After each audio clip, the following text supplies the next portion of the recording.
नमस्कार रसिक हो. चमकते तारे सीझन 2 च्या दुसऱ्या भागामध्ये आपल्या सगळ्यांचं मनापासून स्वागत. सर्वप्रथम दिलगिरी व्यक्त करतो की 20 तारखेला जो हाच कार्यक्रम आपला होणार होता, पण तो काही नैसर्गिक आपत्तीमुळे होऊ शकला नाही. त्याकरता खरंच सॉरी, कारण आम्हा सगळ्यांना ते खूप वाईट वाटलं होतं. पण तरीही लगेचच आपण आज 23 तारखेला तोच कार्यक्रम त्याच कलाकारांबरोबर, त्याच चमकत्या ताऱ्यांबरोबर पुन्हा एकदा सादर करत आहोत. माझ्याबरोबर आहेत आज स्ट्रीमयार्डच्या माध्यमातून आपल्याशी संवाद साधणारे, त्याचबरोबर मुलाखतीलाही माझ्याबरोबर असणारे दीपकजी रेगे. दीपकजी, आपलं नमस्कार. चमकते ताऱ्यामध्ये स्वागत आहे. आणि थँक्यू. आता मी जास्त वेळ घालवत नाहीये, कारण आपल्याला या सगळ्या लोकांबरोबर, ताऱ्यांबरोबर खूप गप्पा मारायच्या आहेत. त्यांची ओळख करून आपण लगेच त्यांना स्क्रीनवर आणूया. सर्वप्रथम मी आमंत्रित करते जनशाहीर दादा पासलकर यांना. दादा नमस्कार. तुमचं चमकते तारेच्या नमस्कार. मंचावर मनापासून स्वागत आहे. मुकुंद किसनराव उर्फ दादा पासलकर, लेखक, निर्माता, अभिनेता, दिग्दर्शक, रंगभूषाकार, केशभूषाकार, वेशभूषाकार, गीतकार आणि जनशाहीर असलेले, सगळ्यांना परिचित असलेलं हे एक प्रसिद्ध व्यक्तिमत्व. आतापर्यंत अनेक संगीत आणि सामाजिक नाटकामध्ये भूमिका केलेल्या आहेत, अनेक चित्रपट केलेले आहेत, मालिकांमधूनही अभिनय केलेला आहे. रसिक मोहिनीच्या टिटवाळा फास्ट या नाटकामध्ये त्यांनी भूमिका केलेली होती, महत्वाची भूमिका होती. त्यांना वसंत शिंदे पुरस्कार, रामनगर स्मृती पुरस्कार असे अगणित पुरस्कार लाभलेले आहेत. त्याच्यानंतर मंगल थिएटर्स ह्या नाट्यसंस्थेचे ते अध्यक्ष आहेत. त्यायोगे त्यांनी अनेक नाटकांची सुद्धा निर्मिती केलेली आहे, त्याबद्दल आपण त्यांच्याकडनं नंतर जाणून घेऊया. त्याचबरोबर महाराष्ट्र शाहीर परिषदेचे ते अध्यक्ष आणि अनेक संस्थांमध्ये अध्यक्ष किंवा उपाध्यक्ष म्हणून कार्यरत आहेत. दादा, आपलं पुन्हा एकदा मंचावर मनापासून स्वागत. धन्यवाद. त्यानंतर मी आमंत्रित करते योगेशजी सोमण यांना. योगेशजी नमस्कार, आपलं स्वागत आहे. गेली 25 वर्ष रंगभूमीवर लेखक, दिग्दर्शक, अभिनेता, प्रशिक्षक म्हणून कार्यरत आहेत. आतापर्यंत 67 एकांकिका आणि 7 नाटकं त्यांची प्रकाशित झालेली आहेत. शिवाय ती इंग्रजी, हिंदी, उर्दू, आसामी, गुजराती अशा कैक भाषांमधून रूपांतरितही झालेली आहेत. स्नेह ह्या स्वतःच्या संस्थेमधून गेली 50 वर्ष त्यांनी अनेक सांस्कृतिक उपक्रम राबवलेले आहेत. त्याचप्रमाणे अनेक विद्यार्थ्यांना नाट्य प्रशिक्षण सुद्धा दिलेलं आहे. स्वातंत्र्यवीर सावरकरांवर आधारित मी विनायक दामोदर सावरकर आणि संत तुकाराम महाराजांवर आधारित आनंद डोह ह्या एकपात्री दृकश्राव्य नाट्यप्रयोगांचे देश विदेशामध्ये त्यांनी अनेक सादरीकरण केलेलं आहे. उरी आणि दृश्यम सारखे गाजलेले हिंदी चित्रपट, त्याचप्रमाणे क्राईम पेट्रोल, नांदा सौख्य भरे, दिल्या घरी तू सुखी राहा अशा अनेक मालिकांमधून अभिनय केलेला आहे. आणि आपल्या टिटवाळा फास्ट ह्या नाटकाचे त्यांनी दिग्दर्शनही केलेलं आहे. योगेशजी, पुन्हा एकदा आपलं चमकते तारेच्या मंचावर मनापासून स्वागत.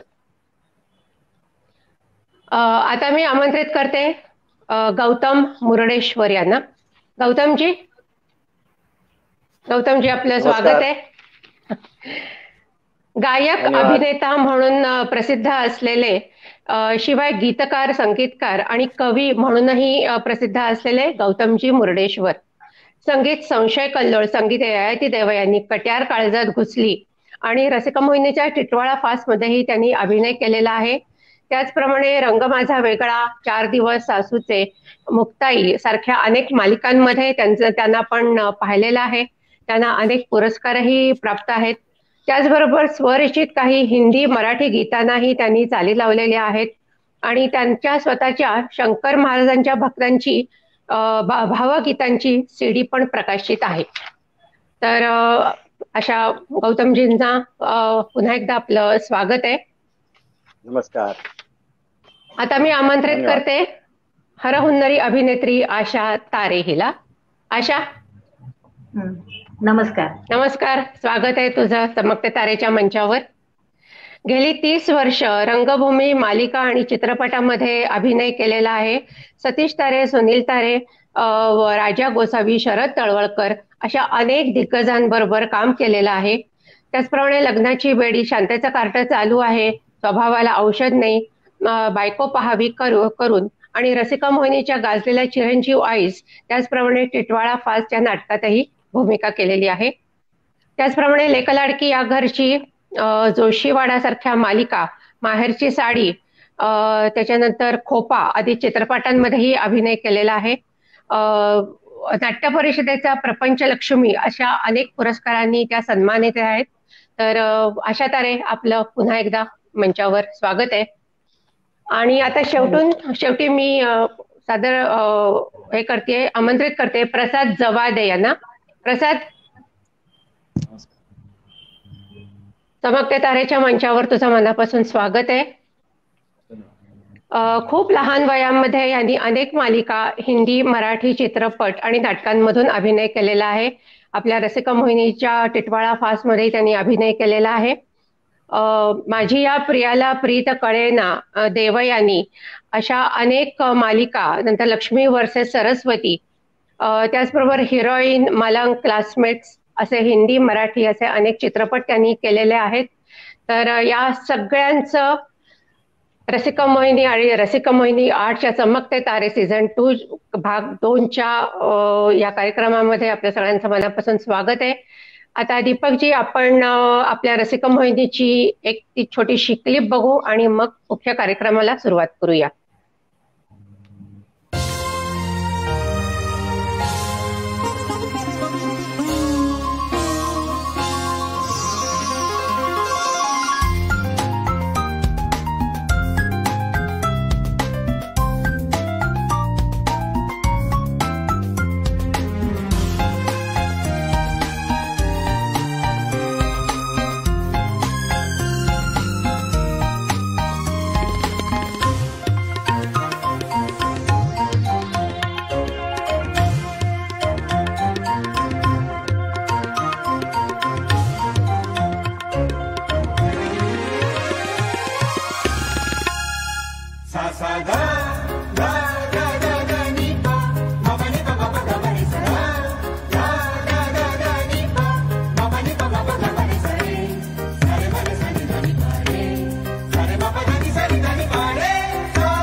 रसिका मोहिनी.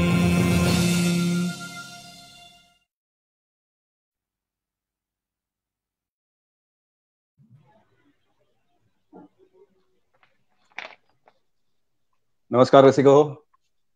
आता आपण आपल्या आजच्या कार्यक्रमाला सुरुवात करतोय. पहिला प्रश्न विचारतो जनशाहीर दादा पासलकर यांना की दादा, तुम्ही आज संस्थेचे निर्माते, दिग्दर्शक, लेखक, कवी, रंगभूषाकार, वेशभूषाकार अशा विविध क्षेत्रात चमकत आहात.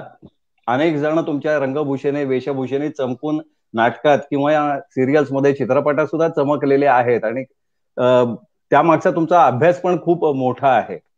पण शाहिरी हा पण एक तुमचा एक वेगळा पैलू आहे. त्यामुळे तुम्हाला जनशाहीर दादा पासलकर अशी ही पदवी पण मिळालेली आहे. तर या शाहिरी बद्दल आम्हाला काहीतरी सांगावं. मुळात माझी सुरुवात शाहिरीने झालेली आहे. इयत्ता 8वी मध्ये असताना 11 डिसेंबर 1967 साली कोयना नगरचा धरणीकंप झाला. त्या धरणीकंपावर मी पहिला पोवाडा लिहिला. शाळेत शिक्षकांना दाखवला. त्यांनी पाठ थोपटली. ती थोपटलेली डफावर पडली. डफ वाजू लागला आणि तेव्हापासून जी शाहिरी सुरू झाली ती आज सगळ्यात सुरू आहे. आतापर्यंत जवळजवळ 60-70 पोवाड्या लिहिलेत, 200 गीतं लिहिलेली आहेत, चित्रपटामध्ये गीतं दिलेली आहेत, नाटकांमध्ये दिलेली आहेत. आणि विशेष महत्वाचं म्हणजे महाराष्ट्र शाहीर परिषद ही जी एकमेव संघटना आहे जिचं वय आता 53 वर्षाचं आहे अवघ्या, त्या परिषदेचा गेली 10 वर्ष मी अध्यक्ष आहे आणि गेली 20 वर्ष तिथं काम करतोय. त्यामुळे माझ्या त्या कामाचं फळ मला त्या पद्धतीने मिळत गेलेलं आहे. वा, छान, खूप छान, खूप छान. आता ह्या मुलाखतीच्या निमित्ताने आम्हालाही एवढं कळतंय तुमच्याबद्दल. म्हणजे आपण नाटक एकत्र केलं किंवा काही कार्यक्रमाच्या निमित्ताने जरी भेटलो तरी असं बोलणं होत नाही. पण बरं झालं, या निमित्ताने तुमच्याबद्दल आम्हाला आणि प्रेक्षकांनाही खूप साऱ्या गोष्टी कळतायत. धन्यवाद. आपण येऊया परत तुमच्याकडे. हा, बोला बोला बोला ना. 2010 साली पहिलं मराठी शाहिरी साहित्य संमेलन घेतलं होतं. बर. पहिलं मराठी शाहिरी साहित्य संमेलन. तर त्या संमेलनानंतर, म्हणजे जे पहिलं संमेलन होतं, त्यानंतर विद्यासेवा प्रतिष्ठान ह्या संस्थेने करवीर नगरीच्या शंकराचार्यांच्या मार्फत मला ही जनशाहीर ही पदवी दिली. आणि हे जनशाहीर प्रदीप निफाडकर त्यावेळेस लोकमतचे संपादक होते, त्यांनी ती पदवी सुचवली होती की लोकशाहीर आहेत, जनशाहीर नाहीत. जनगण मन मधला जन हा जन तुमच्यासाठी आहे. तेव्हा त्यांना मी जास्त क्रेडिट. बरोबर आहे, बरोबर त्यांनी सांगितलं. वा छान छान, व्हेरी गुड. बर, योगेशजी आहेत का? हो, बोला. हा, नमस्कार. मला तुम्हाला असं विचारायचंय की गेल्या काही वर्षांमध्ये पुण्यामध्ये व्यावसायिक नाट्य निर्मिती बंद झाल्यातच जमा आहे. आणि जी काही नाटकं येतात ती मुंबईहून येतात आणि इथे व्यवसाय करून जातात. आणि पण त्याचबरोबर एक समांतर रंगभूमी किंवा ह्याची म्हणजे आपली जी प्रायोगिक रंगभूमी आहे ती मात्र त्यांनी चांगली पाळंमुळं रुजवलेली आहेत. आणि सुदर्शन किंवा ज्योत्स्ना भोळे सारख्या ठिकाणी त्याचे भरपूर प्रयोग होत असतात. तर म्हणजे एकीकडे व्यावसायिक रंगभूमी कमी झाली आणि समांतर रंगभूमी वाढीला लागली. तर ह्याचं कारण काय असेल असं वाटतं तुम्हाला? व्यावसायिक रंगभूमी कमी झाली असं नाही मी म्हणणार. व्यावसायिक रंगभूमी तशा अर्थी इथे रुजलीच नाही असं मला स्वतःला वाटतं. म्हणजे काही प्रयत्न तुमच्या म्हणजे आपल्या रसिक मोहिनीने केले, माझ्या मते शेखरनी काही नाट्य निर्मिती काही चांगली केली, त्याच्या आधी आपल्या पानशांनी केलेली होती. पण तशा अर्थी इथे व्यावसायिक रंगभूमी रुजली नाही. याची कारण ही नाट्य निर्मात्यांच्या बरोबरीने प्रेक्षकांची सुद्धा आहेत असं मला वाटतं. राहता राहिला प्रश्न पुण्याची जी एकूण टेम्परामेंट आहे आणि मुंबईची जी टेम्परामेंट आहे त्यात मला हा फरक असा वाटतो की पुणे ही प्रयोगशाळाच राहिली आहे शेवटपर्यंत. पुण्यामध्ये इथे काही चांगलं घडवलं जातं, काही चांगलं म्हणजे ज्याला आपण म्हणतो जसं हे विद्येचं माहेर घर आहे तसंच रंगभूमीच्या दृष्टीने सुद्धा इथे सगळ्या पहिल्या पायऱ्या या नेहमी पुण्यामध्ये चांगल्या पद्धतीनेच हे होतात. आणि मुंबई ही बाजारपेठ आहे, व्यापार उदीम हा मुंबईमध्ये होतो. त्यामुळे व्यावसायिक रंगभूमीची मुळं घडून त्याचा वृक्ष होणं वगैरे हे सगळं मुंबईमध्ये होऊ शकतं. आणि एक पुण्यातल्या प्रेक्षकांना एक मुंबईच्या व्यावसायिक नाटक बघण्याची सवय आहे असं मला वाटतं. आणि ते त्या अर्थी इथल्या प्रायोगिक रंगभूमीला उचलून धरतात, इथल्या समांतर रंगभूमीला उचलून धरतात, इथे होत असलेल्या वेगळ्या वेगळ्या प्रयोगांना ते उचलून धरतात. पण व्यावसायिक रंगभूमीच्या बाबतीत तिकीट काढून नाटक बघायची जेव्हा वेळ येते 300 रुपयाचं किंवा 500 रुपयाचं, त्यावेळेला ते चूज करताना मुंबईच्या नाटकांच्या बाबतीतच करतात. आणि हा आतापर्यंतचा ट्रेंड आहे. तो काही वेळेला ब्रेक हा बऱ्यापैकी तुमच्या 2-3 म्हणजे लेकुरे उदंड झाली किंवा चिरंजीव आईस वगैरे यासारख्या प्रयोगांनी थोडा ब्रेक झाला. पण एरवी किंवा आधी कोरियात सदा टिंगलम असेल, त्याच्यानंतर मध्ये सासूबाईंचं असं असतं सारखं नाटक असेल. पण असं सातत्याने अशा पद्धतीने व्यावसायिक निर्मिती न होण्याचं मुख्य कारण निर्मात्यांपेक्षा सुद्धा इथल्या प्रेक्षकांकडे मला असं वाटतं की म्हणजे आपण प्रेक्षकांचा विचार घेतला पाहिजे किंवा प्रेक्षकांमुळे इथली रंगभूमी, इथली व्यावसायिक रंगभूमी रुजू शकलेली नाही. दुसरं, शहर जवळ असल्यामुळे, बाजारपेठ इतक्या जवळ असल्यामुळे इथे थांबून इथल्याच नाटकातनं कामं करून इथेच नाटक डिरेक्ट करणं, इथल्याच नाट्य निर्मात्यांना व्यावसायिक नाटक लिहून देणं, हे इथे होत नाही. इथनं पटकन आपण मुंबईच्या बाजारपेठेमध्येच आपल्या कलाकृती, इन्क्लुडिंग मी असं नाही म्हणणार की इतरांनी केलंय, आपण मुंबईच्या बाजारपेठेमध्ये ते घेऊन जातो. याला एक सगळ्यात महत्वाचं आणखीन ते मी म्हणतो ते कारण आहे की बाजारपेठ इतकी जवळ असल्यामुळे आपण पटकन तिकडं स्विच होतो. इथं ज्या पद्धतीने सातत्याने काही करायला पाहिजे, पण प्रायोगिक रंगभूमीवर मात्र इथं काम होतं. हा फरक आहे, कारण इथं प्रशिक्षण विद्येचंच माहेरघर आहे इथं, त्यामुळे इथनं माणसं शिकून सवरून छान तयार होतात आणि तिकडे व्यवसाय करायला जातात असं वाटतं मला. बरोबर, नाही बरोबर सांगितलं अगदी खरंय. आणि त्याची सुरुवात म्हणजे प्रायोगिकचं जे योगेश म्हणाला त्याची सुरुवात सुद्धा म्हणजे आता लॉकडाऊन झालं, थिएटर बंद आहे, थिएटर चालू झाली, पण कोण व्यावसायिक प्रयोग करायला तयार नाहीये. पण आजची घटना अशी आहे की कालच बॉक्समध्ये प्रयोग सुरू झाले प्रदीप वैद्यच्या, आणि त्यांनी आता आज शुभांगी त्यांनी डिक्लेअर पण केलेलं आहे की कोणालाही नाटक करायचं असेल तर सुदर्शन रंगमंच आणि ज्योत्स्ना भोळेमध्ये भाडं देऊ नका, फक्त की लाईटचं बिल असेल ते भरा आणि तुमचे नाट्यप्रयोग चालू करा. मला वाटतं ही जी प्रायोगिकता पुण्यामध्ये रुजलेली आहे आणि ह्याला जी खतपाणी घालणारी मुलं आता नव्या जोमाने करतायत, त्यामुळे ही जास्त जोरात ही चळवळ चालू झालेली आहे. मला पुढचा प्रश्न मला पुढे प्रश्न विचारायचा आहे गौतमला, गौतम मुर्डेश्वरला रसिको आपण सगळेजण ओळखतो, एक चांगला अभिनेता, चांगला गायक, संगीत नाटकातला गायक म्हणून आपण त्याला ओळखतो. गेली कैक वर्ष तो या रंगभूमीवर आणि सिरियल सिनेमामध्ये काम करतोय. मलाही टोकन नंबर मध्ये गौतम बरोबर काम करण्याचं भाग्य मिळालेलं होतं. त्याचबरोबर तो टाटा मोटर्स मध्ये नोकरी सुद्धा करतोय आणि हल्ली तो कविता पण करायला लागला. एवढंच नाही तर त्या कवितांना स्वतः चाली देऊन त्याचं तेही करायला लागला. तर गौतम, हे सगळं कसं काय एकदम जमवलं बाबा तू, नाही का? नोकरी, संगीत नाटक, सिरियल, कविता.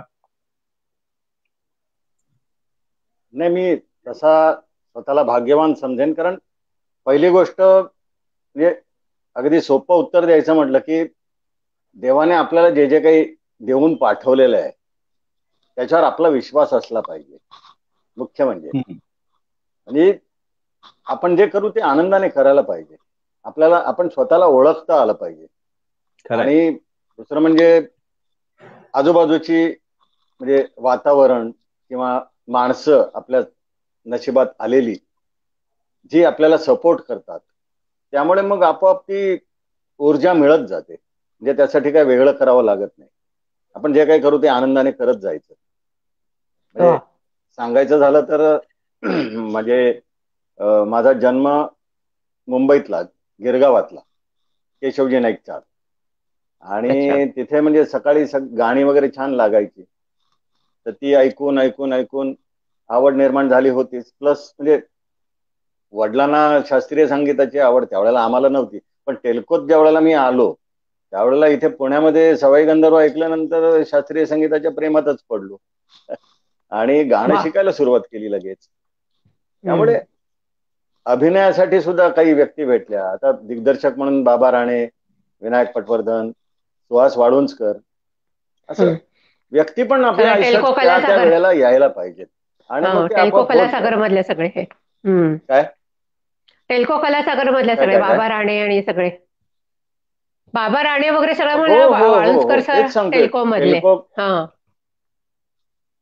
टेल्को कलासागरच्या निमित्ताने म्हणजे एक चांगली संस्था तर पाठीशी होतीच. आणि म्हणजे पारळकर साहेबांसारखे किंवा जयंत जोशींसारखे चांगली मंडळी, म्हणजे कलेवर आणि पर्यायाने कलाकारांवर प्रेम करणारी मंडळी आमच्या नशिबात, आमच्या वाट्याला आली, हेही भाग्यच आहे. मग का नाही एखादा कलाकार म्हणजे असा फुलत जाईल, का नाही जाणार? जमत गेलं. आणि कविता वगैरे तू म्हणतोस तसं मला म्हणजे माझ्या लहानपणी सुद्धा एक कविता झाली होती. ज्यावेळेला मी स्वतःला काही कवी समजत नाही, पण असं होत जातं ना. आणि घरातल्या मंडळींचाही तेवढाच सपोर्ट लागतो आपल्याला, कारण एका वेळेला 5-5 नाटकं करत होतो हे मला आठवतंय टेल्को. त्याच्यानंतर म्हणजे एका वेळेला 5-5 नाटकं करणं म्हणजे आपण आपल्या घरच्या लोकांना किती वेळ देतो हाही एक प्रश्न असतो. म्हणजे नोकरीवरनं आल्यानंतर परत रिहर्सलला पळायचं. संगीत नाटकं करत होतो भरतनाट्याची, याच्यात पत्नीचा पण तेवढाच सहभाग असतो ना. बरोबर.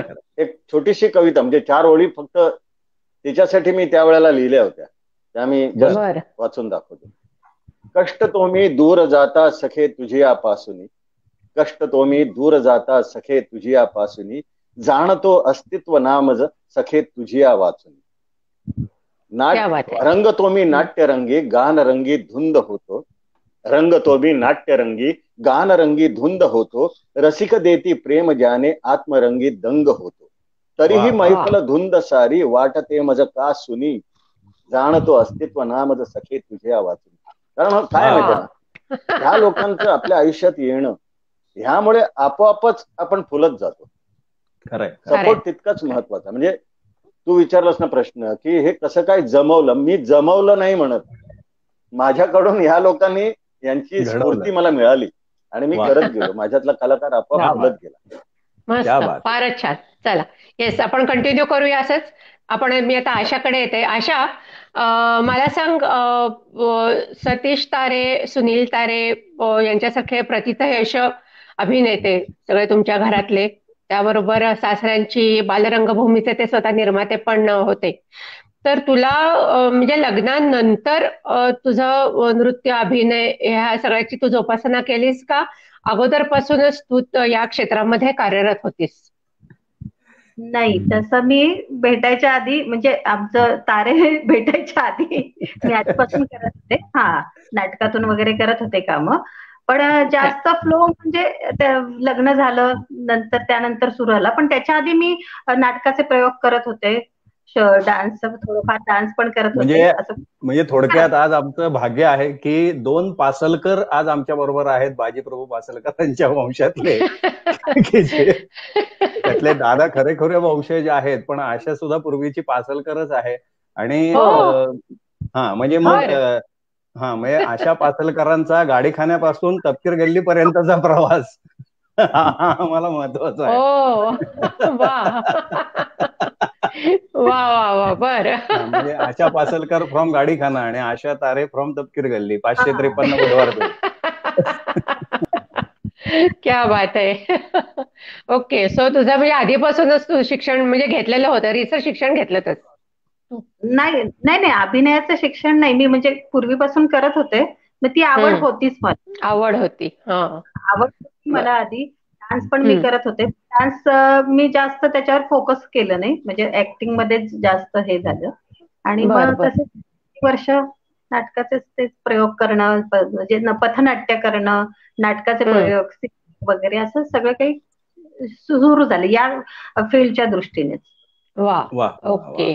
क्या बात आहे. प्रसाद, मला तुला असं विचारायचं आहे की तू आतापर्यंत या लहान वयात, जसं मगाशी भाग्यश्री मॅडम म्हणाल्या की तसं एवढ्या लहान वयात तू खूप नाटकं केली, सिरियल केली, सिनेमे केलेस, आणि पण मग हे करण्यासाठी तू आधी कुठे काही शिक्षण घेतलं होतं का? जसं आपण आशाला विचारलं की आमच्या पिढीला नाटकाचं शिक्षण वगैरे काही नव्हतं, पण आमच्या नंतरच्या पिढीला योगेश सारखा शिक्षक आहे आपल्याकडे चांगला, की जे शिक्षण तसं काही तू घेतलं होतंस का, घेतलंयस? बरोबर.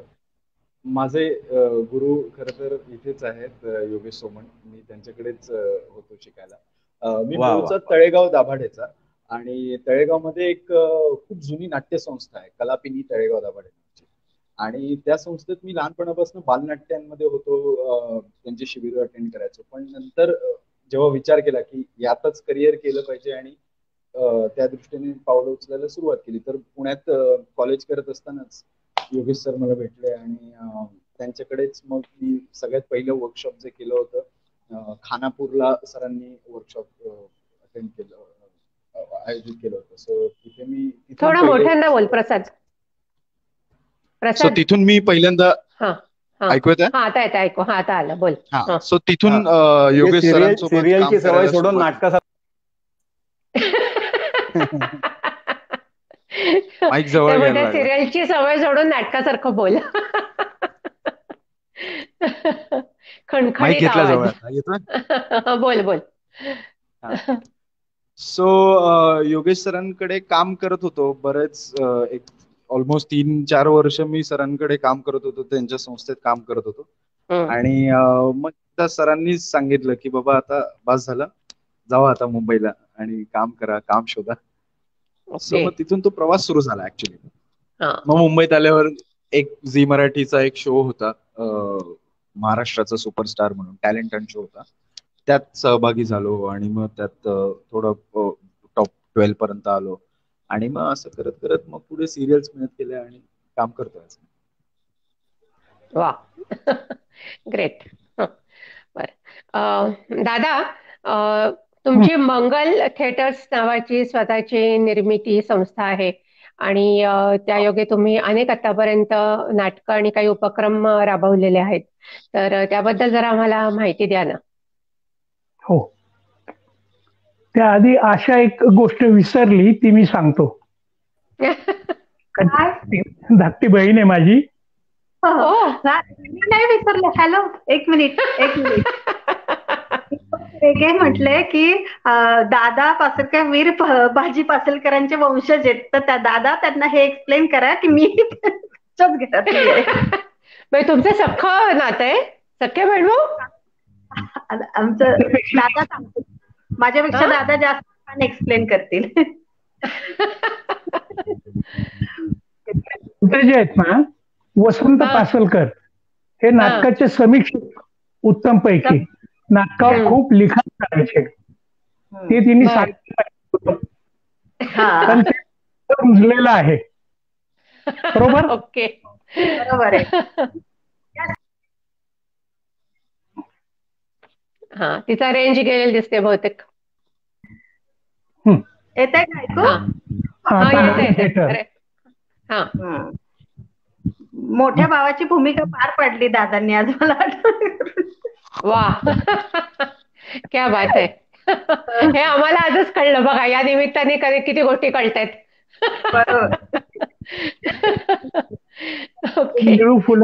तोरड वगैरे, डॉक्टर लागू, ही सगळी मंडळी त्या वसंत पासलकडे जायची अलका टॉकीजला. बर, त्यांचं मार्गदर्शन करायचं. अरे वा, बर. मेकअपमन सुद्धा कृष्णा बोरकर, त्यांच्यावर खूप लिखाण त्यांनी. फार बोरकर फेमस नाव आहे. हो हो हो हो. आता मंगल थिएटर मी पूर्वी शाहीर दादा पासलकर आणि सहकारी या नावाने कार्यक्रम करायचो, पण आकाशवाणीचा एक कार्यक्रम माझ्याकडे आला. शरद भोसले म्हणून होते, त्यांनी सांगितलं व्यक्तीच्या नावे आम्ही चेक देत नाही, तुम्हाला धनादेश मिळेल तो संस्थेच्या नावे. तेव्हा माझे गुरुजी रामचंद्र टिकेकर, त्यांना विचारलं, मंगल हे गणपतीचं नाव आहे, कुठल्याही व्यक्तीचं नाही, त्याचं नाव देऊन मंगल थिएटर्स ही संस्था मी सुरू केली आणि 1994 सालापासून मोफत शिक्षणाचे वर्ग चालू केले. मी मुलांकडून काही पैसे घ्यायचे नाही, त्यांना मोफत अभिनयाचं शिक्षण द्यायचं. तर ही गुरुकिल्ली माझे गुरु वसंत शिंदे यांनी दिलेली, की तुला जे येत आहे की ज्या मुलांकडं मोठमोठी फी द्यायला पैसे नाहीयेत त्या मुलांसाठी तू काम कर, हे शिंदे अण्णांनी मला सांगितलं आणि तिथून मी सुरुवात केली. तेव्हापासून आजपर्यंत म्हणजे 25 वर्ष झाली, 365 दिवस ही संस्था सुरू असते. 6 ते 9 हा वर्ग असतो. योगेश सोमन, दीपक रेगे ही सगळी मंडळी येऊन गेलेली आहेत. त्यांनी त्या मुलांना शिकवलंय. आणि दरवर्षी मग नाट्यस्पर्धा, वेगवेगळ्या नाट्यस्पर्धांमध्ये आम्ही सहभाग घेतलेला आहे. व्यवसाय सुरू केलेली आहेत. अच्छा, हा अनुभवाचा जो भाग आहे हा तर खूप मोठाच आहे दादांचा.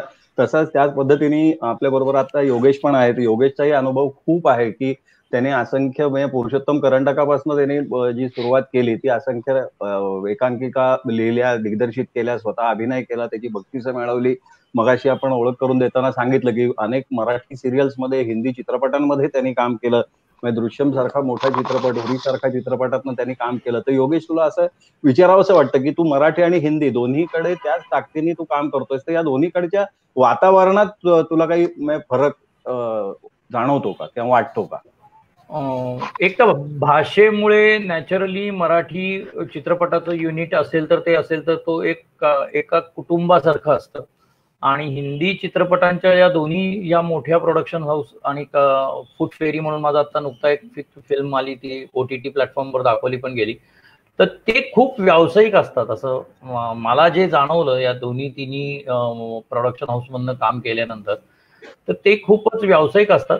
मराठी चित्रपटामध्ये मात्र अजून तेवढं व्यावसायिकत्व म्हणजे ते सगळे क्रिएटिव्हली तितकेच चांगले आता सगळी झालेली आहेत. आत्ताची जी पिढी आहे आफ्टर श्वास या फिल्म नंतर आपण असं म्हटलं की त्याच्यानंतर जी एक तरुणांची पिढी चित्रपट करती झाली, त्यांच्यामध्ये व्यावसायिक पण आहे, पण भाषेचं एक काय म्हणतो आपलीच भाषा असल्यामुळे आपोआपच तिथे एक कौटुंबिक फील असतो. आणि तिथे नाटक आणि मालिका आणि चित्रपट अशा ह्याच्यात लीलया वावरणारे सिनियर्स आणि आपल्या बरोबरचे सगळे असल्यामुळे ते शेअरिंग खूप छान असतं. नाही दृश्यम मध्ये मला म्हणायचंय की कधीच अजय देवगण असा सगळ्यांबरोबर मिक्स होत आहे, गप्पा मारतो, म्हणजे त्याचा एक ग्रुप असायचा, त्याचे एक दोघं तिघं असायचे त्यांच्याबरोबर तो. हा आता रिहर्सलला किंवा सीनच्या सुरुवातीला तो यायचा तेव्हा तुम्ही 4 वेळा रिहर्सल म्हटला तर 4 वेळा करणार, पुन्हा टेक्निकल रिहर्सलसाठी 2 वेळा, तर त्याला ते कधी नाही म्हणायचे नाहीत. पण तो जो एक घरोबा मराठी युनिटमध्ये असतो तो हिंदीमध्ये कधी जाणवत नाही. ते ट्रूली प्रोफेशनल असतात आणि ते त्यांचं काम करतात, आपल्या आपल्या व्हॅनिटीमध्ये जाऊन बसतात, पुन्हा बोलवलं की येतात, अशा पद्धतीचं ते हे असतं. म्हणजे त्याच्यात तो तशा अर्थी जिवंतपणा आणि ती मजा नसते. म्हणजे आपल्याकडं आपलं एखाद्याचं काम लवकर आटपलं तर तो पुढे 1-2 तास तरी मेकअप रूम मध्ये रेंगाळतो, इतरांबरोबर गप्पा मारत असेल किंवा काय असेल. तसं तिथं नसतं, आपली गाडी काढून लगेच मंडळी लॉजवर निघून जाणार असं असतं. सो हे मात्र मला अगदी दोन्ही याच्यामध्ये अगदी प्रकर्षाने जाणवलं. ठळक फरक आहे हा दोन्हीतला. हो, ठळक फरक आहे अगदी. OTT-वर हा सगळीकडे मालिकांमध्ये सुद्धा हा जाणवतो. म्हणजे मराठी मालिकांमध्ये मस्त वातावरण असतं तिथल्या मेकअप रूम मध्ये, म्हणजे इन्क्लुडिंग हेवे दावे, गॉसिपिंग वगैरे सगळं छान एन्जॉय करत असतो आपण. तसं तिकडं नसतं, तसं तिथे हिंदीमध्ये तितकं नसतं. आपल्याला काय घेणं आहे अशा सगळ्या ह्याच्यामध्ये हे असतं, आपण आपलं यायचं, दिवस भरायचा आणि जायचं असं आहे. पण उरीमध्ये मला एक खूप छान वाटलं की त्यातही परेश रावल हे नाटक आणि हे सगळं करणारे असल्यामुळे आणि मराठी मंडळींच्या खूप जवळचे असल्यामुळे, किंवा ते शिशिर शर्मा जे होते ज्यांनी लष्करी अधिकाऱ्याचं काम केलेलं होतं, ते नाटकवाले जिथे येतात ना ते सगळे छान एकत्र येतात सगळे. म्हणजे दृश्यमध्ये सुद्धा मी आपला केतकर आणि कमळ्या अशा 3 जणांचा एक, आणि इन्क्लुडिंग आपला जो दिग्दर्शक होता तो जो गेला दुर्दैवाने आता काही दिवसांपूर्वी, तर आम्ही सगळे नाटकवाले निशिकांत वगैरे हे सगळे एकांकिका करणारे सगळे एकत्र आल्यावर आमच्या एक काही वेगळ्याच गप्पा. शेवटी तो गप्पांना कुठला कॉमन विषय असतो याच्यावरती पण खूप अवलंबून असतो. तो जर समान इंटरेस्टचा असेल ना तर ते 3-4 छान युनिट होतं. आणि मग आपण किती वेळ मग युनिटमध्ये किती शूटिंग लांबलं हे झालं तरी आपण करत राहतो, कारण की काय म्हणतो छान कंपॅनियनशिप त्यांच्याबरोबर तयार होते. याच्यात सुद्धा मराठी हिंदी पेक्षा सुद्धा नाटकवाले हा त्यातलं एक हे आहे की नाटकवाले एकत्र आले की त्यांचे फार छानच बॉन्डिंग तयार होतं असं मला वाटतं. वेगळं युनिट तयार होतं नाटकवाल्यांचं. आता तुम्ही म्हणला तो OTT कुठल्या याच्यावर तुमचा कुठला सिनेमा आलाय म्हणालात योगेशजी? फूट फेरी म्हणून 2 आठवड्यापूर्वी त्याचं फूट फेरी नावाच्या फिल्मचं स्टारला आय थिंक स्टारला झालं पहिला प्रीमियर झाला. आता कुठल्या प्लॅटफॉर्मवर आहे प्रीमियर झाला लागून. ओके, बर. वा, छान. गौतमजी, मला तुम्हाला असं विचारायचंय की तुम्ही आतापर्यंत अनेक नाटकं, सिरियल्स मध्ये भूमिका केलेल्या आहेत, अनेक प्रकारच्या भूमिका केलेल्या आहेत, तर तुम्हाला सगळ्यात भावलेली भूमिका कुठली आणि का? आता तसं बघायला गेलं तर ज्या केल्या त्यातल्या बऱ्याचशा खूप आवडीच्याच आहेत. म्हणजे जसं की संशय कल्लोळ मधला अश्विन शेठ, ययाती देवाने मधला कचदेव, हे बंद रेशमाचे मधला आमिर, या भूमिका खूप आवडीच्या माझ्या. इव्हन कट्यार काळजात घुसलीमध्ये मी पंडितजी करायचो भरतनाट्य मंदिराच्या. पण सांगायला आवडेल की माझी सर्वात आवडती भूमिका म्हणजे अवघा रंग एकची झाला. अवघा रंग एकची झाला या नाटकातली नाना या पात्राची, म्हणजे ती भूमिका माझ्या वाट्याला आली याचाच मला खरं म्हणजे खूप आनंद झाला. म्हणजे त्यासाठी अनंत पणशीकर आणि रघुनंदन पणशीकरांचा मी कायम ऋणी राहीन. कारण ज्या माणसाला मी म्हणजे सांगितलं ना, केशवजी नायकाच्या चाळीमध्ये जी गाणी ऐकत होत त्याच्यामध्ये प्रसाद सावकारांची गाणी माझ्या आवडीची असायची. आणि स्वप्नातही वाटलं नव्हतं की या म्हणजे या देव माणसाबरोबर म्हणजे त्यांच्याबरोबर काम करायची मला संधी मिळेल. आणि जी मिळाली ती मी अगदी म्हणजे लगेचच ग्रॅबच केली. आणि खूप छान त्यांचे आणि माझे संबंध अजूनही खूप छान आहेत. अजूनही संपर्कात आहोत आम्ही. तर ती खूप आवडीची. आणि आता सांगायचं झालं तर आता रंग माझा वेगळा, या म्हणजे याच्यातही रंग आहे आणि त्याच्यातही रंग आहे. अवघा रंग एकाची झाला आणि रंग माझा वेगळा. तर यातली जी आता बाबाची भूमिका मी करतोय तर ती खूप म्हणजे त्याच्यात खूप शिकायलाही मिळतंय मला. वेगळे वेगळे कंगोरे दाखवायला मिळतात. आणि त्यासाठी मी खरंच अतुल आणि अपर्णा खेतकरांचा जे निर्माते आहेत त्यांचा कायम ऋणी राहील. कारण खरंच खूप चांगली भूमिका माझ्या वाट्याला आली. आणि चंद्रकांत गायकवाड त्यांच्याबद्दल तर काय बोलू, ते तर म्हणजे सगळ्यांना सांभाळून घेणारे छान असे आणि चांगल्या शब्दांनी म्हणजे कलाकाराला फुलवणारे असे दिग्दर्शक मला मिळाले. मी त्यांनाही माहिती आहे आता त्यांच्यावर खूप प्रेम आहे. म्हणजे त्यांना मी कधीही विसरणार नाही. क्या बात क्या बात आहे, क्या बात आहे. छान. आता आजपर्यंत खूप नाटकं तू केलीस, म्हणजे अगदी ताऱ्यांच्या बालनाट्यापासून पण करत आलीस. मोठी नाटकं तर तू खूप केलीस, अगदी झाडेपट्टीपर्यंत तू जाऊन तिथे सुद्धा एक स्टार आमचे मैत्रीण आशा तारे अशा पद्धतीने आम्ही ओळख. हा, तर मॅडमच्या चिरंजीव आईस मध्ये टिटवाळामध्ये तू काम केलंस. पण मला त्यातलं कौतुक काय माहितीये का तुला, की त्या चिरंजीव आईस मध्ये तुझी जी जुलीची भूमिका होती ना, तर इथे आपण मराठी नाटकातली माणसं, त्यातल्या त्यात पुण्यातले परत, म्हणजे आपली हिंदीची तर बोंब असतेच आणि इंग्लिशची त्याच्यापेक्षा जास्त बोंब असते. तर हे जुलीचं कॅरेक्टर करताना बऱ्याच वेळा इंग्रजी संभाषण तुझं होतं. मग हे कसं काय तुला झेपलं का? मग त्याच्यासाठी काय कष्ट केले असतील मला जाणवतंय, कारण माझं इंग्लिश काय मला माहिती आहे ना, त्यामुळे कष्ट पडतात हे मला माहिती आहे. जुली कायमच त्या नाटकात इंग्लिशच बोलते. म्हणजे बोला बोला. हा, तर नाही मग काय झालं की ते चिरंजीव आईस बघितल्यानंतर माझ्या लक्षात मग एक लहानपणापासूनची मैत्रीण म्हणून फक्त भाग्यश्री ताई वगैरे कोण राहिलंच नाही. मी म्हटलं अशा काय फडाफडा इंग्लिश बोलते, असं झालं मला.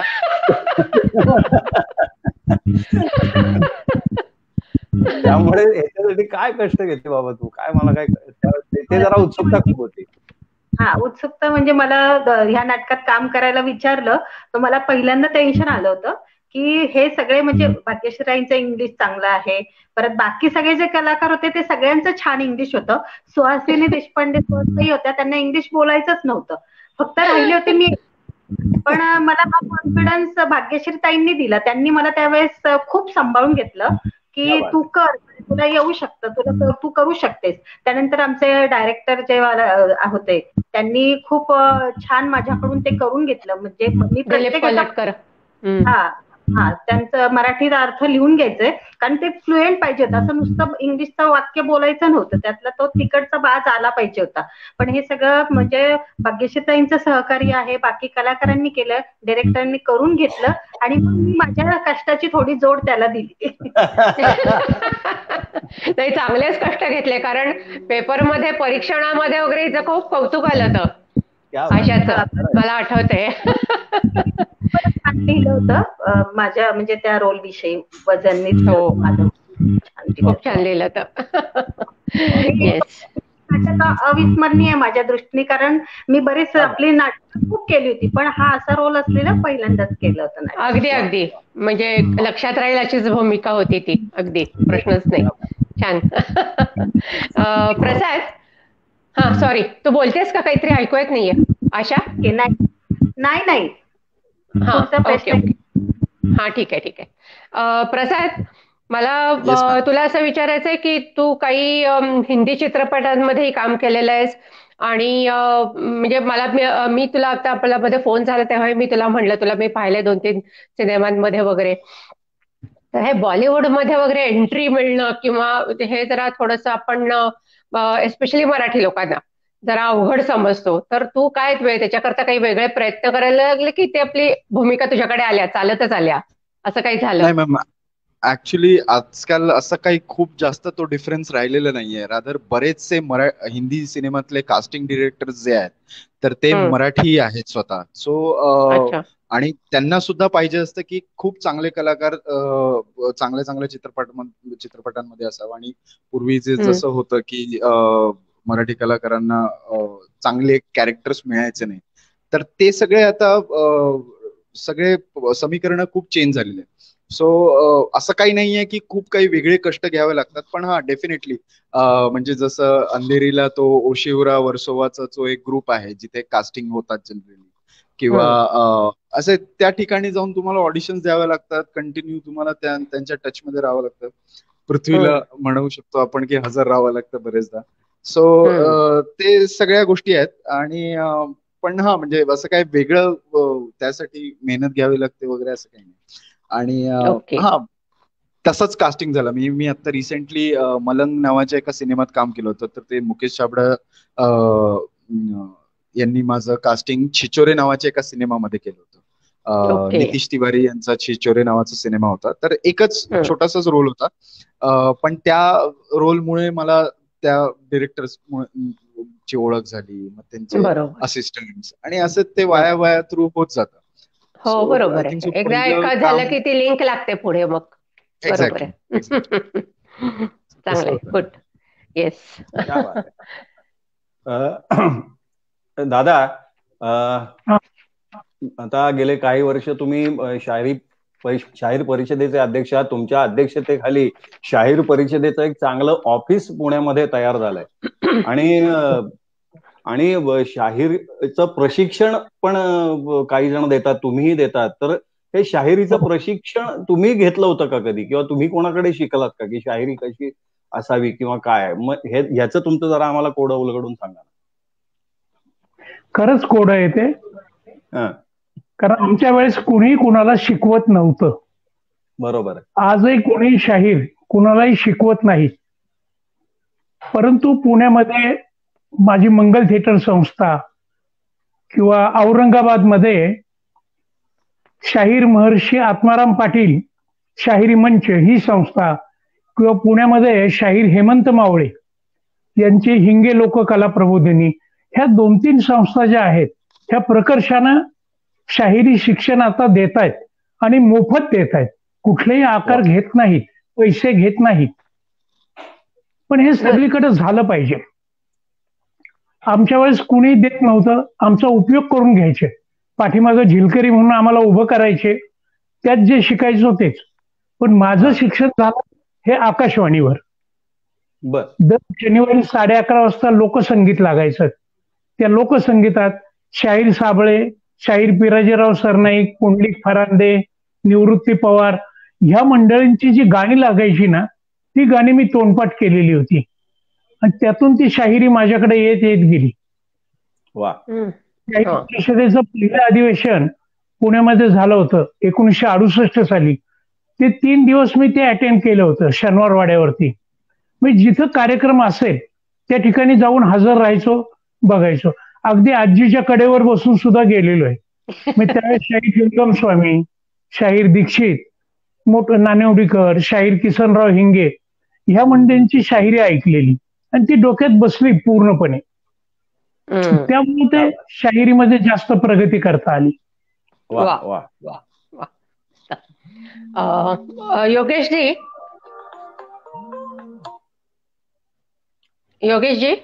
योगेश समोर आहेत का? बाहेर पडला. बरं ठीक आहे, आपण तोपर्यंत आपण प्रसादकडे जाऊया.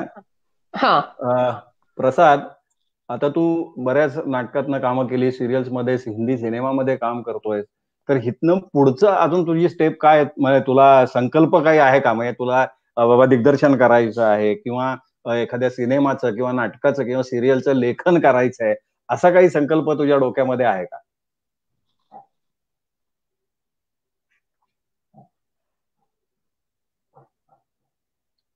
प्रसाद, आवाज येत नाहीये तुझा. तुझा माईक म्यूट केलायस तू.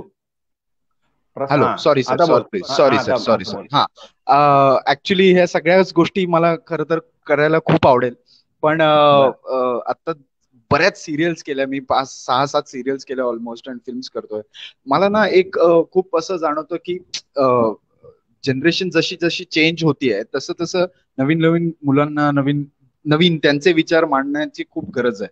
सो मी रिसेंटली सुद्धा एक माझे ललित कला केंद्रमधने काही मुलं पासआउट झाले होते, सो त्यांना घेऊन सुद्धा मी एक नाटक केलं होतं, तोडी मिल फॅन्टेसी नावाचं.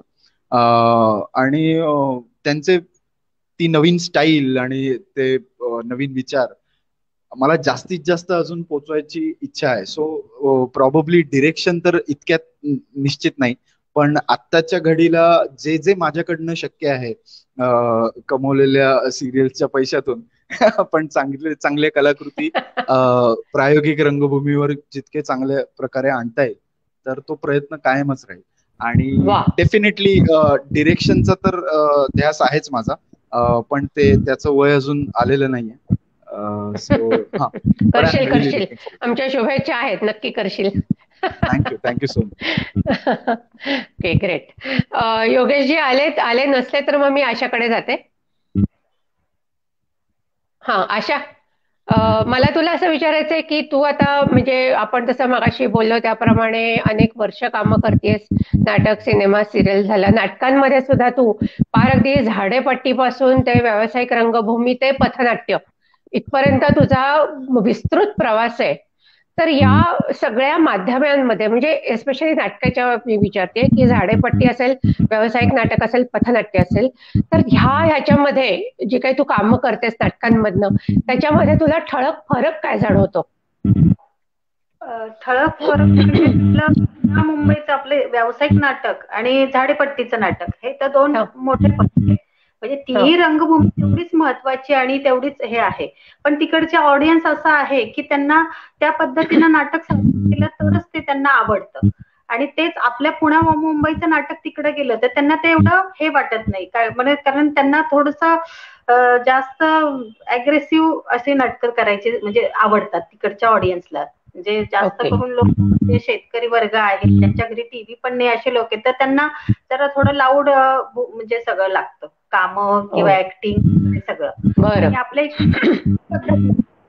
इकडे मग आम्हाला हा समतोल म्हणजे राखायला लागायचा की तिकडून आलं आम्ही की इकडच्या पद्धतीने करायला लागायचं की एकदम, आणि तिकडे गेले की अग्रेसिव्ह आणि लाऊड, थोडंसं लाऊड ऍक्टिंग करायला लागतं.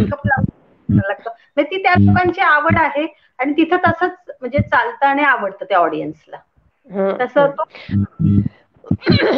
आणि पथनाट्य जेव्हा तुम्ही करता त्यात तुला काय फरक असतो? म्हणजे त्यावेळेस सुद्धा तुम्ही विथ मेकअप वगैरे करता का आपल्या नॉर्मल गेटअप मध्ये असता?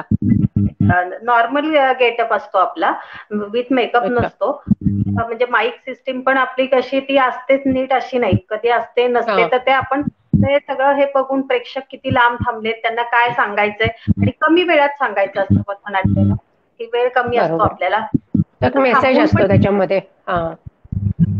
पण एंटरटेनमेंट करत त्यांना मेसेज द्यायचा असतो, डायरेक्ट मेसेज म्हणजे घेत लोक ऐकत नाही. बरोबर.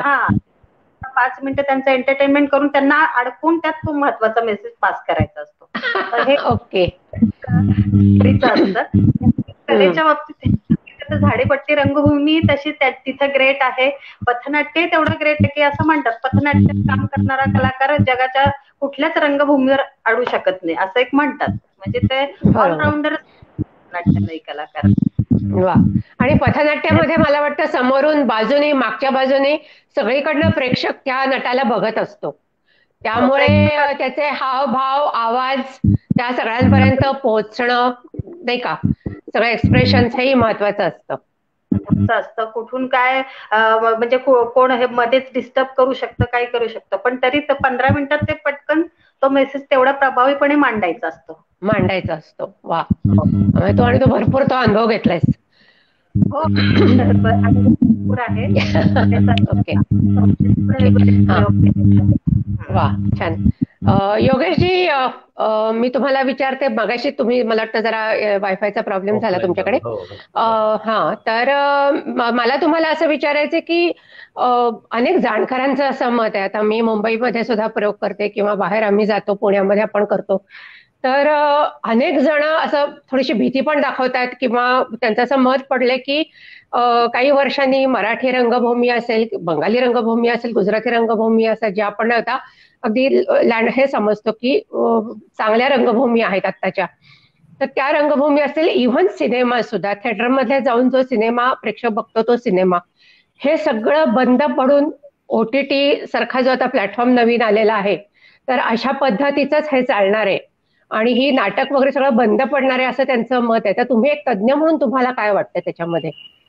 मला असं वाटतं स्थित्यंतर आहे ती वेगळी वेगळी त्या वेळेला त्या यांनी आलेली. तसं हे एक तांत्रिक आजची काळाची गरज आहे, कारण माणसं जर 6-6 महिने 7-7 महिने घरातच बसलेली असतील किंवा त्यांना बाहेर काही करमणुकीसाठी जाण्याचा कुठला पर्यायच उपलब्ध नसेल, तर नॅचरली जो तांत्रिकतेने त्यांच्या हातात मिळालेला जो मोबाईल सारखा जे हे आहे, त्यांचं म्हणून जे थिएटर आहे त्याच्याकडेच ते आकृष्ट होतील.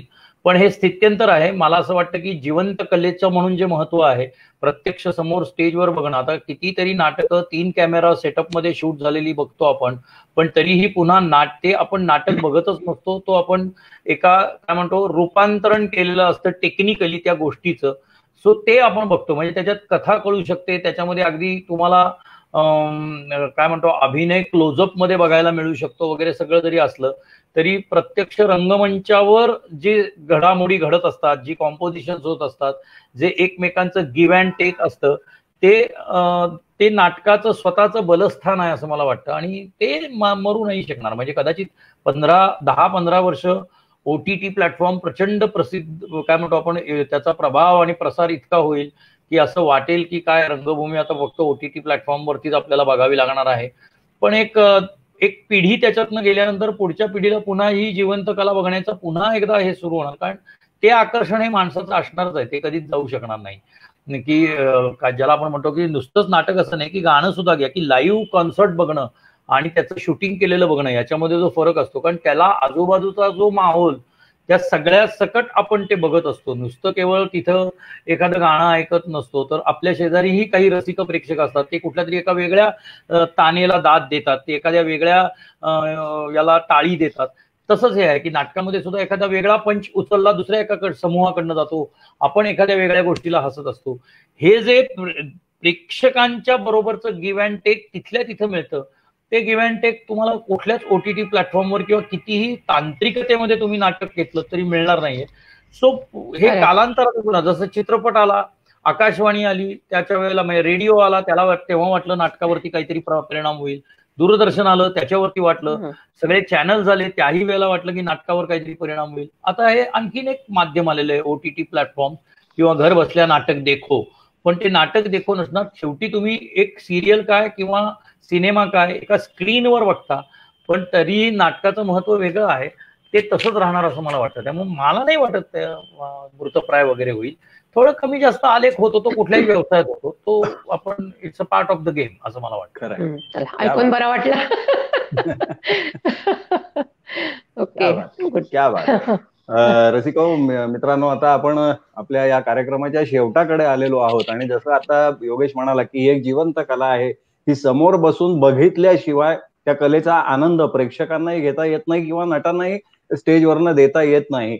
पण आज आपण आपली ती आवड थोडीशी कमी करून आज ह्याच प्लॅटफॉर्मवरनं एक छान गाणं ऐकणार आहोत. आपल्याबरोबर आज गौतम सारखा एक चांगला गायक नट आपल्या बरोबर आहे, पण त्यालाही काहीतरी प्रॉब्लेम झालेला दिसतोय नेटचा. अरे बापरे. त्यामुळे तो नुसतंच गोल गोल फिरत आहे त्याचं ते चक्र. ठीक आहे, तोपर्यंत वाट बघू आपण, बहुतेक येईल थोड्या वेळामध्ये. तोपर्यंत मला एक थोडंसं प्रेक्षकांना सांगावंसं वाटेल की आता रंगमंदिरं खुली झालेली आहेत. अजून नाटक व्यावसायिक नाटक करावं की नाही ही संदिग्धता निर्मात्यांमध्ये आहे. पण तरीही आपण धाडस करून रसिक मोहिनी निर्मित ब्लाइंड गेम ह्या नाटकाचा प्रयोग 25 डिसेंबर रोजी करण्याची तयारी आपण केलेली आहे आणि दुपारी 12:30 वाजता बालगंधर्वला होईल असं आता वाटतंय. पण आम्ही आमच्याकडनं तर तयारी करतोय सगळी, पण सगळ्या प्रेक्षकांनी सुद्धा याला भरभरून प्रतिसाद द्यावा आणि कलाकारांना म्हणजे मायबाप प्रेक्षक आम्ही जे म्हणतो ते आता आम्ही आमच्याकडनं तयारी केली, आता तुम्ही तुमची तयारी दाखवा आणि रंगमंदिरामध्ये या, सगळी काळजी घ्या, फक्त मास्क लावा, बाकी सगळी आम्ही काळजी घेऊ अशी मी तुम्हाला ग्वाही देते. गौतमजी आलेले काळजी आहेत. घेऊ, जबाबदारीने काळजी घेऊ. तुम्ही थिएटरला या, बाकी सगळी काळजी कलाकारांवर आणि थिएटरच्या माणसांवर सोडा. तुमची पूर्ण काळजी थिएटरला घेतली जाईल. पुन्हा पहिल्यासारखी थिएटरला गर्दी करा आणि भरभरून प्रतिसाद द्या, हीच नम्र विनंती. गौतम आलेला आहे आपल्या मंचावर परत एकदा, त्याचा नेटचा प्रॉब्लेम सॉल्व्ह झालेला आहे. तर आपण येत होतो की या कार्यक्रमाच्या सांगतेला आपण आलो होतो आणि गौतम सारखा एक संगीत नाटकातला गायक नट आपल्या बरोबर आहे. तर ह्या कार्यक्रमाची सांगता गौतमने एखादं चांगलं नाट्यगीत गाऊन करावी आणि त्याची एखादी स्वरचित कविता पण आम्हाला ऐकवावी आणि या कार्यक्रमाची सांगता करावी. एक अप्रतिम गाणं फरमाईश विचारलीस तर लगेच सांगेन सुद्धा गौतम, तो काही भाग नाही, पण तरीही तुला आवडेल ते चांगलं गाणं म्हण आणि या कार्यक्रमाची सांगता करूयात. त्याच्या आधी थोडस बोलायचं आहे, चालेल? बोला. अगदी. हा, म्हणजे मला काय म्हणायचं आहे की म्हणजे एकूणच जो माझा प्रवास झाला तर त्याबद्दल थोडस सांगायचं होतं की लहानपणापासून आवड होतीच, पण तेलकोट आल्यानंतर जे मी गाणं शिकायला सुरुवात केली, त्याच्यानंतर जे नाटकात मी आलो आणि अखिल भारतीय मराठी नाट्य परिषदेची अनेक बक्षिसही मिळाली, सगळं झालं. तर घाशीराम कोतवाल करताना माझा खूप मोठा ऍक्सिडेंट झाला होता, तर त्या संदर्भात थोडंसं सांगायचं होतं की म्हणजे रिहर्सल दरम्यानच खूप मोठा ऍक्सिडेंट झाला होता. म्हणजे माझा पाय जायबंदी झाला आणि मणक्याचे 3-4 डिस्क असे डिजनरेट झाले होते MRI स्कॅन, आणि मला चालणं अवघड झालं होतं. ते रिहर्सल करणं तर अवघडच झालं होतं. मी 1-2 महिने मागून घेतले. मार्च 1996 मध्ये ही घटना घडली. तर मला एकच सांगायचं की कलाकारांनी कधी निराश होऊ नये, कारण मी त्या शस्त्रक्रियेमधून सुद्धा खूप छान उभा राहिलो. कारण असं म्हणतात, म्हणजे माझी बायको पण आली की भूल उतरताना सुद्धा मी म्हणत होतो की मी माझ्या पायावर उभा राहणार, I am a very strong person वगैरे वगैरे. आणि खरंच तसं झालं. म्हणजे डिस्चार्ज मिळाल्यानंतर 3 मजले चढून मी वर एका दमात गेलेलो मला आठवतंय 1996 साली. आणि 3 महिन्यामध्ये जून मध्ये मी लागोपाठ 2 प्रयोग केले, नाचून गाऊन सगळं घाशीराम कोतवालचे, आणि लगेचच कोकण दौरा झाला. त्यामुळे थोडक्यात सांगायचं झालं तर काय म्हणतात त्याला की आपला स्वतःवर विश्वास पाहिजे. मी मगाशी सांगितलं फिनिक्स पक्षासारखं तुम्ही एकदम म्हणजे मोठ्या ऍक्सिडेंट असताना त्यातनं उभारी घेतली.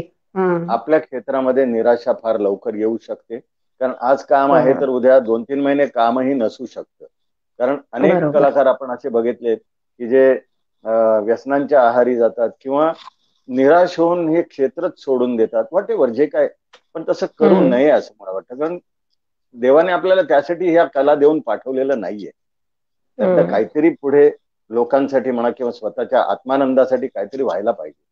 त्यामुळे हे छोटीशी एक गोष्ट सांगितली. तर एक कविता माझी सादर करतो.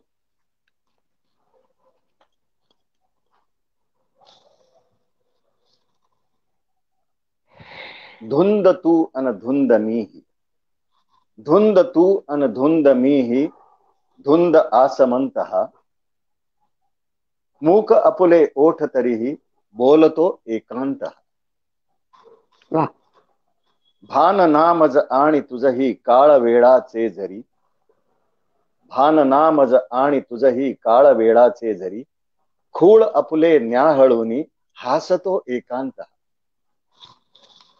तार हृदयी छेडिली तू सूरमणी झंकारले, तार हृदयी छेडिली तू सूरमणी झंकारले, गुज एकाचे दुजाला सांगतो एकांत. न्यूनता नच ना अहंता मिलनी अपुल्या प्रिय, न्यूनता नच ना अहंता मिलनी अपुल्या प्रिये, हे समर्पण पाहण्याला थांबतो एकांत. क्या बात आहे, क्या बात. वा, छान. आता एकूणच माझ्या प्रवासामध्ये मी जो समाधानी आहे, कारण काही गोष्टी उशिरा मिळत गेल्या हे तितकंच खरं आहे, त्याच्याबद्दल वादच नाही. पण जे मिळत गेलं किंवा जे मिळत नव्हतं, जे मिळत गेलं त्याच्याबद्दल मी आभारी होतोच सगळ्यांचाच. जे आता काय म्हणतात, जी माणसं भेटत गेली तुमच्यासारखी, म्हणजे निर्माते किंवा योगेश किंवा आता मगाशी ज्यांची नावं घेतली ते सगळे दिग्दर्शक, सगळ्यांचा मी म्हणजे आभारी होतोच आणि अजूनही आहे. पण त्याच वेळेला निराश न होता जे मी करत गेलो, कारण कधी कधी काय होतं, आपल्याला काही मिळालं नाही म्हणून आपण जे निराश होतो, त्याच्याऐवजी आपण ना आत्मचिंतन हे करायला पाहिजे की ते न मिळण्यामागचं कारण काय. मी कुठेतरी प्रयत्नात कमी पडलो असेल. बरेच फॅक्टर्स असतात, नशीब म्हणा, काही तुम्ही ज्याला जे नाव द्याल. तर मी समाधानी आहे. तर एक शेवटचं पद सादर करतो, त्या जगन्नियत्याला आवाहन करतो.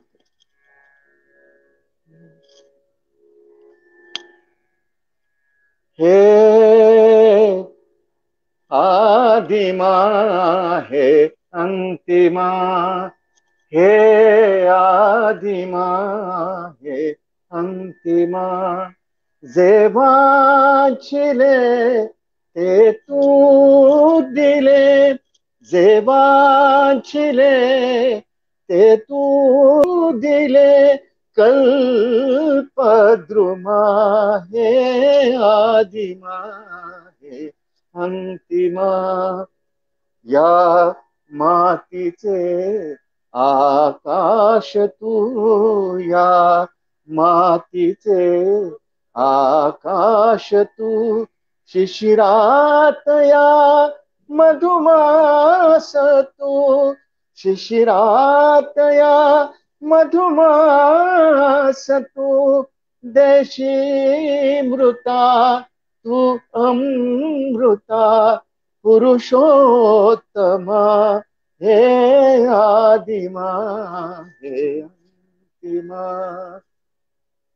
देणे तुझे इतुके श्री, देणे तुझे इतुके श्री, झालो ऋणी जन्मांतरी, झालो ऋणी जन्मांतरी, अपकारमी अपराधमी, अपकारमी अपराधमी, परितू क्षमा हे आदिमा हे अंतिमा, हे आदिमा हे अंतिमा, हे आदिमा हे अंतिमा, हे आदिमा हे अंतिमा,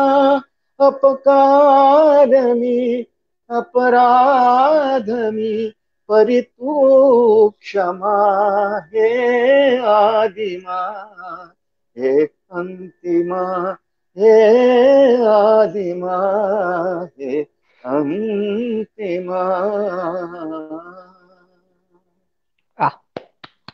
खूप छान, खूप छान, खूप छान. धन्यवाद. तर रसिका हो, आपला चमकते तारे हा कार्यक्रम आता इथेच आपण संपवलेला आहे. मला खात्री आहे आपल्याला तो नक्की आवडलेला असेल. आता शेवटची आपली जी परत एकदा आपण क्लिप दाखवतो रसिका मोहिनीची, ती दाखवून झाली की आम्ही सगळ्यांची तुमची रजा घेत आहोत. परत भेटूया पुढच्या भागामध्ये. तोपर्यंत घरी राहा, आनंदात राहा, सुरक्षित राहा. धन्यवाद.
रसिक मोहिनी